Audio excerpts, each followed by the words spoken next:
Okay, this one is the last homework example for section 8.2. The directions will tell us to give the amplitude and the period of the function. Okay, so remember our amplitude is going to be the number that's multiplied to the function, so that's our amplitude. But understand that our amplitude is absolute value of A. Amplitude is equal to absolute value of A. So in this case, our amplitude is going to be 3.8. In this case, our amplitude is the absolute value of A, so it's going to be the absolute value of negative 0.75. So our amplitude is going to be positive 0.75. Okay, so make sure that you know that your amplitude is going to be the absolute value of the number that's in front of your function. Then your B variable, right? So if we're looking for the period, right? So that's going to be 2 pi divided by pi fourths.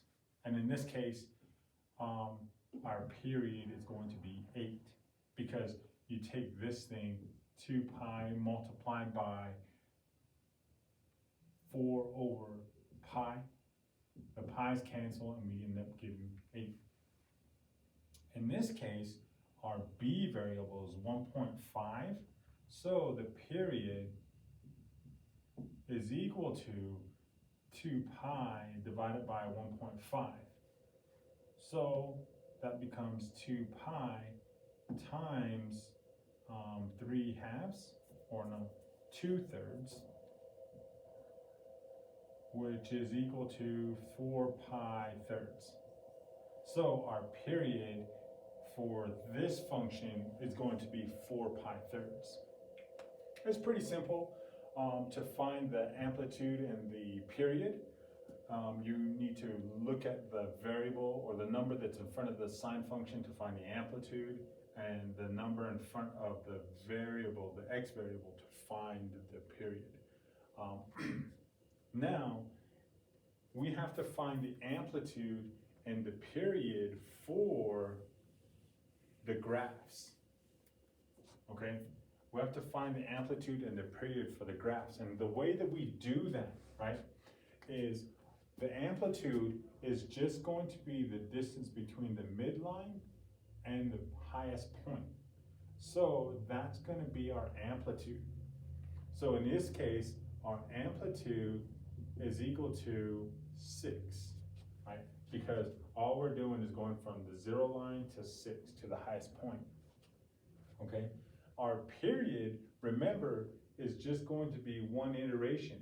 So it's just going to go from here to here, right? So what that means, that our period starts here and ends here. Oh, and ends right here, actually. So that's going to be at 5 pi halves.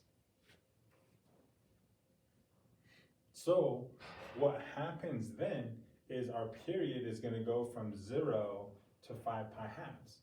So our period is equal to 5 pi halves.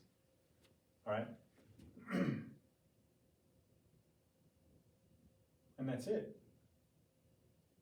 So if we need to write the equation for this, we have to change this into B, right? We have to change that into B somehow. And remember that we have to say the period is equal to 2 pi over B.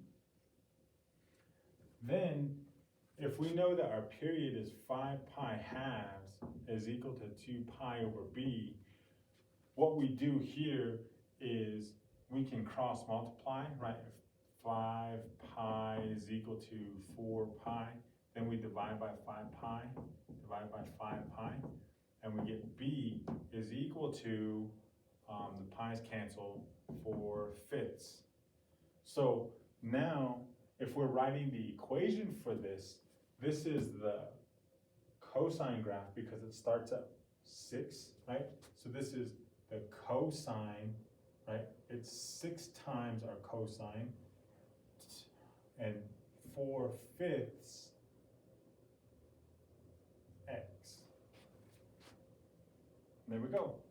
So y equals that will give us the equation for this graph here.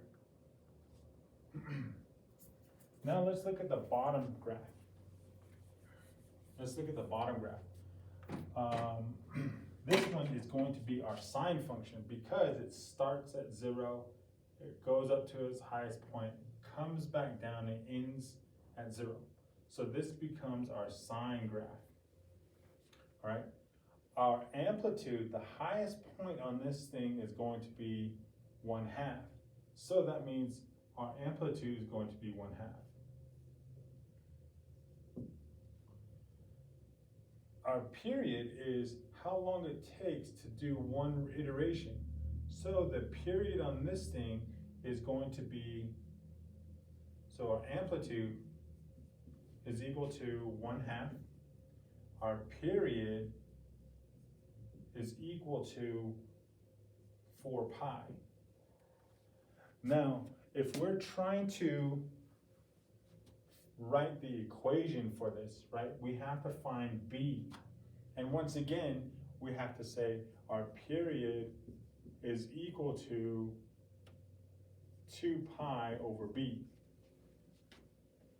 Then, since we know our period is 4 pi is equal to 2 pi b, right, we would cross multiply again. We say 2 pi is equal to b times 4 pi. Then we divide by 4 pi, we divide by 4 pi, and then we get the pi's cancel and we get 1/2 is equal to b.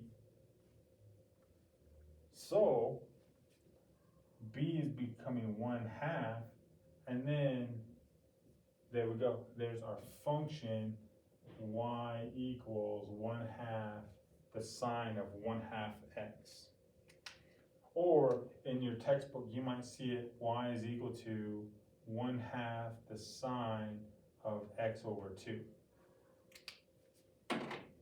And there we go. There's the homework sets for 8-2.